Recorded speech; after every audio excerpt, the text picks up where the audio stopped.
I don't think people really understand the relationship between property taxes and pension costs.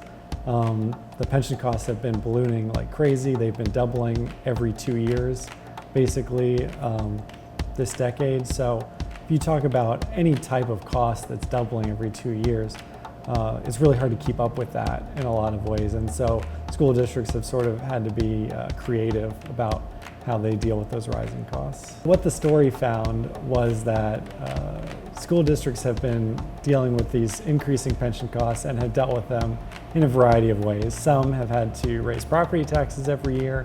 Others have tried to cut programs, become more efficient, consolidate schools, do lots of different types of things to try and save money. We found that wealthier school districts were much more likely to increase property taxes, and poorer school districts who might not have that same ability were really forced to look at cuts, program cuts, things that didn't affect the students as much as they could. One of the distinctions that we found is that poor school districts receive a lot of their money from the state as opposed to getting most of their money from local property taxes.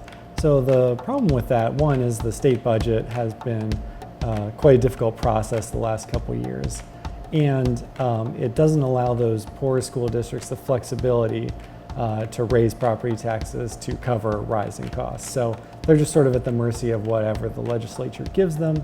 And there hasn't been a whole lot of new money there the past couple years to make up for the costs that everyone is trying to deal with.